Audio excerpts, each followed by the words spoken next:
Claw Hunter follows in the footsteps of titles such as Uncharted, Tomb Raider, or The Dig. It's an action-adventure game with a focus on a thrilling main storyline which takes place in 17th century on a Pacific island where Cretaceous life has been perfectly preserved. You will get to observe many different kinds of dinosaurs and other prehistoric life, and explore beautiful and rugged vistas of this long-forgotten place. Also, you need to be on the lookout for dinosaurs. They may be a threat, as well as helpful companions. You may learn how to tame them, ride them, or even fly them.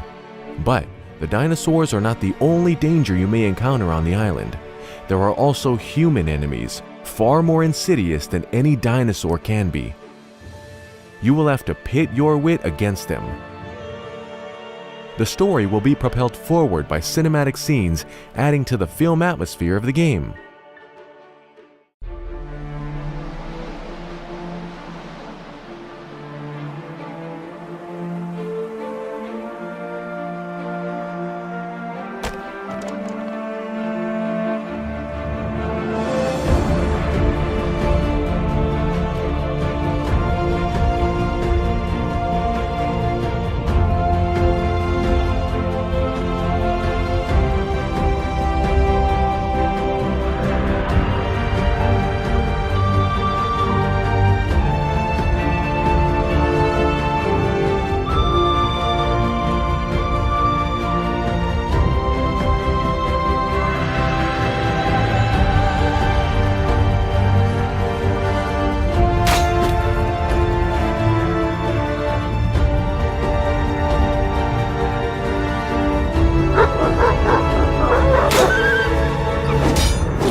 I'm the marketing director on Last Year.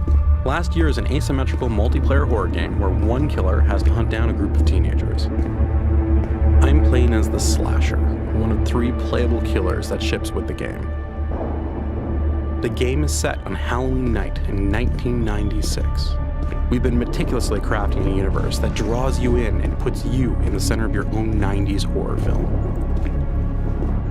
Survivors can actually fight back with weapons, so being the killer means you need to be smart and creative with how you attack your victims. One of the best ways to do this is with Predator mode. This lets the killer unspawn and turn invisible at any time. The killer can then move extremely fast, completely invisible to the other players, and use this to plan the perfect ambush or toy with the survivors. To spawn in or out, the killer has to be out of sight, or use the environment as a spawn point. There's a couple of survivors now. It looks like Chad and Troy. They might actually have weapons already, so it could be risky to try and attack 2 people head on. What I'll do is unspawn and look before I plan my attack. First, I'll place a trap here. Last Year is filled with different environmental spots, like this trapdoor, that the killer can use to separate survivors from one another. Now I'm going to actually use that skylight up there as my spawn point. Now that I've trapped him, I'm going to go in for the kill.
The combat skill can be effectively used against other players, NPCs, and it can be used against animals too. Although we do not recommend you attack bigger and more dangerous animals unless, of course, you're sure that you can beat them or outrun them.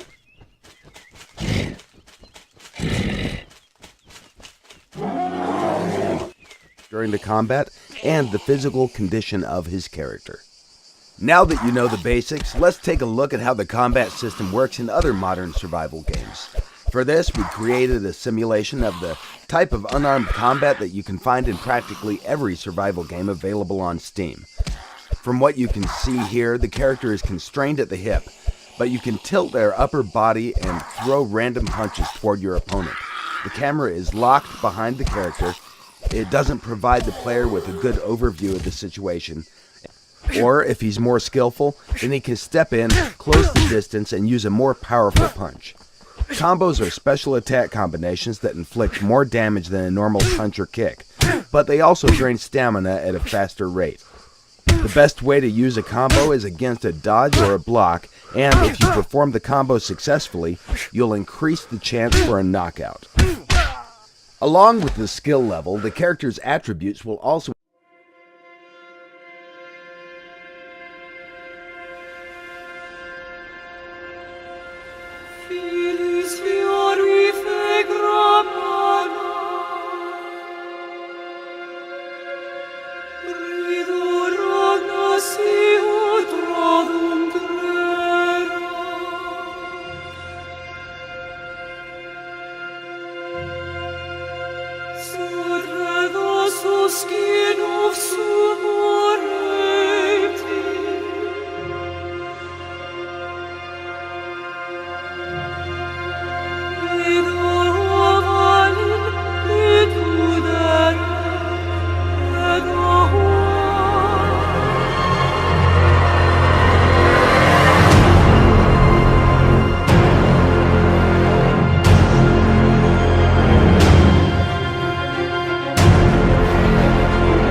and humans have almost eradicated your kind entirely. Here we can see two of them hacking away at the body of your father, probably to take a trophy. They've spotted us. We need to get away. And while a child, you can easily be killed, even by the weakest humans.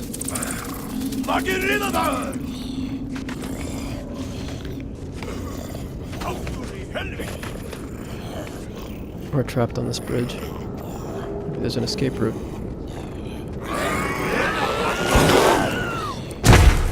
Okay, I think we're safe.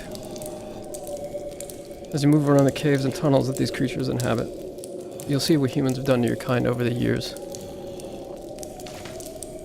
Sneak to safety. Now, one of the things about being a young creature is that you can crawl into spaces that no human could follow.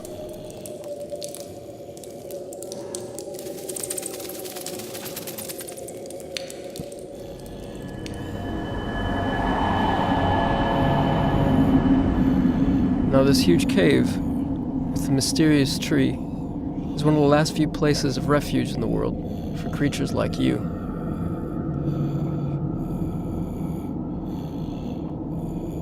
So that's the world through the eyes of a young creature, running away from even the weakest human.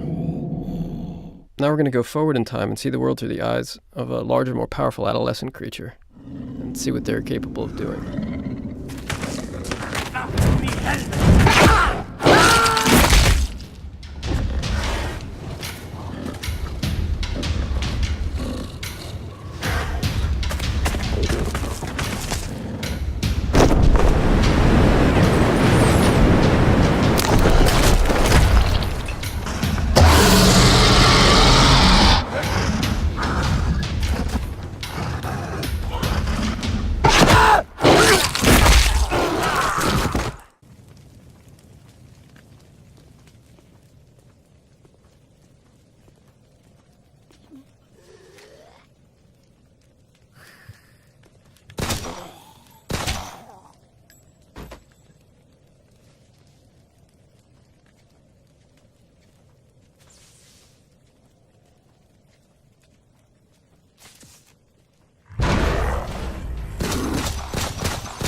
Each creature in the world of wild has special skills and abilities that will help you survive in this harsh environment.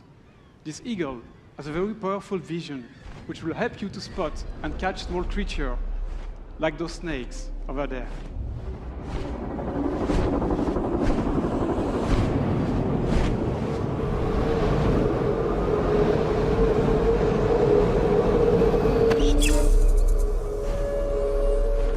Each type of environment provides specific resources and animals that will evolve depending.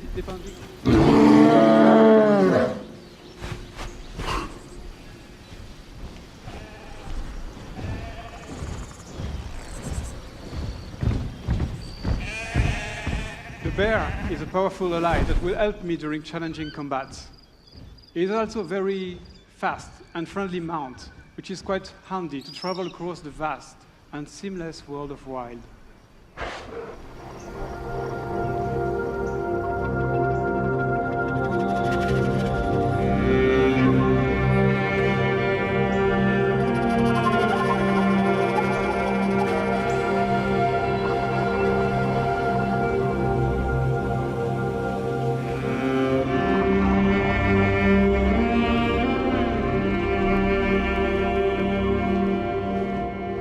We finally reached the sacred location, where I will be able to summon the snake divinity in order to save the poison member of my group.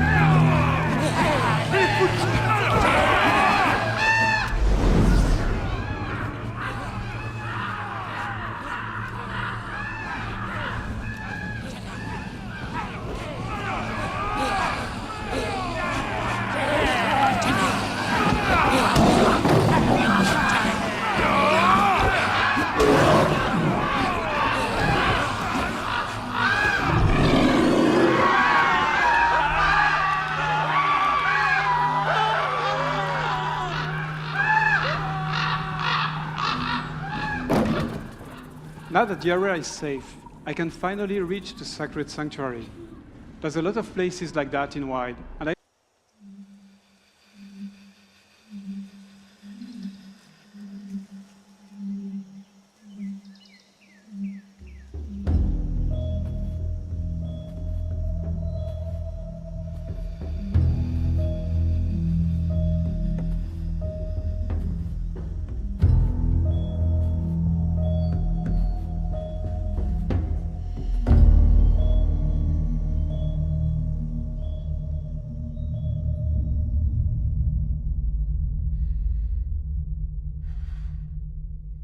on this earth forevermore. Said I walk beside the still waters and they restore my soul. But I can't walk on the path of the right because I'm wrong. No, I can't walk on the path of the right, 'cause I'm wrong.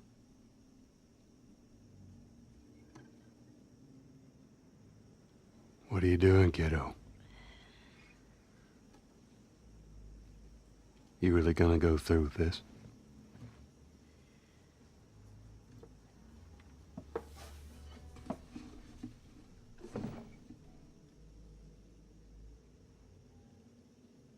I'm gonna find, and I'm gonna kill every last one of them.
твою, а ну иди сюда, говно!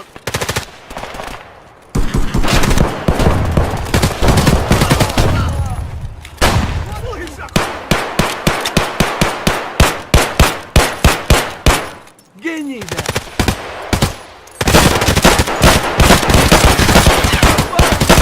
Опы! Слышь, охуеть, вообще круто! Я, блядь, буду после Пацаны, я заряжаю! Ад, ты что?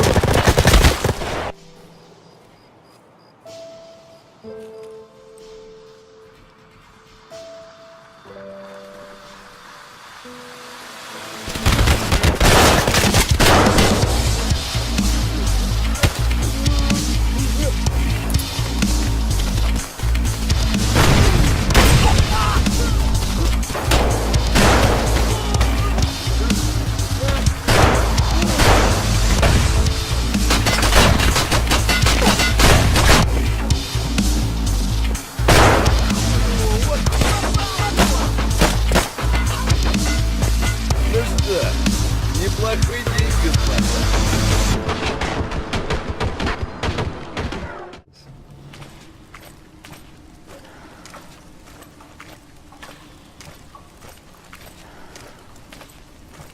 And one of these has been to rely on 3D spatial sound.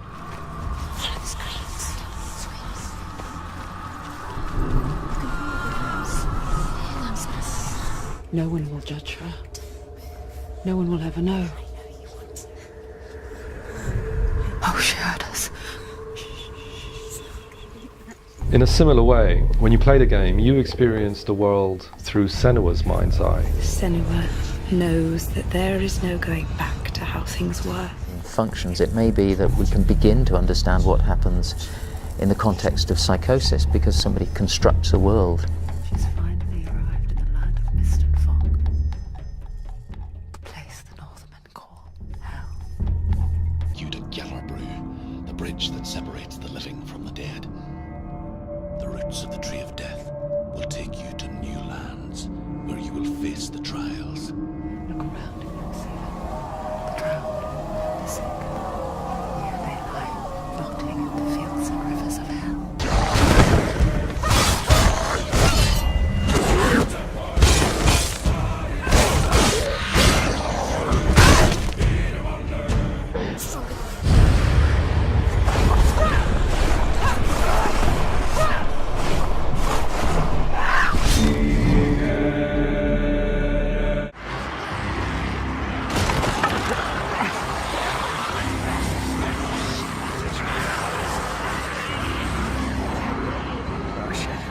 Oh shit!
And only do the things you do.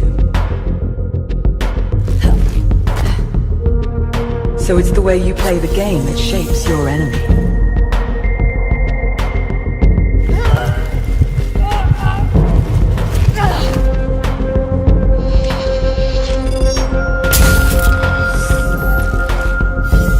Every interaction, every movement, has consequence. But it's only once your behavior diverges enough from the current echoes, and the palace reboots, that the echoes will be updated. So when the light returns, you'll be facing its newest version of you. Reborn with all the choices you made in the last cycle. They learn from me. They do what I do.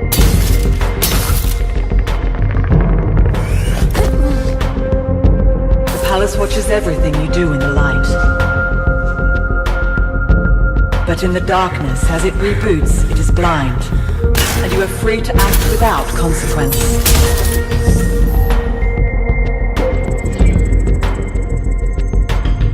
The only way the echoes never change is that they'll always want to kill you.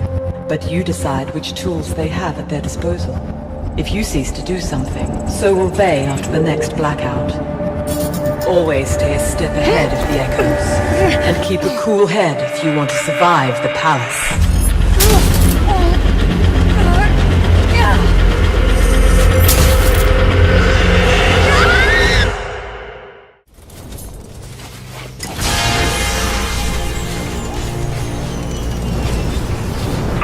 Now build defenses around the power collector, because enemies will attack it when you activate it.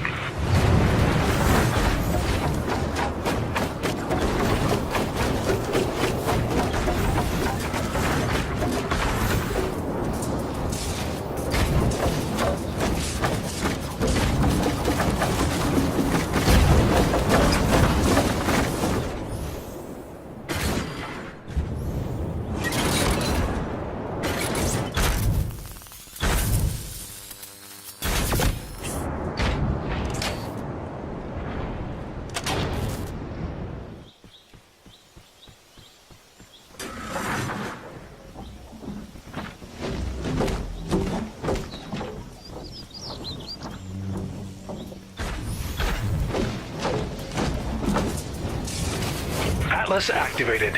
Now defend the Atlas until the gate has been closed.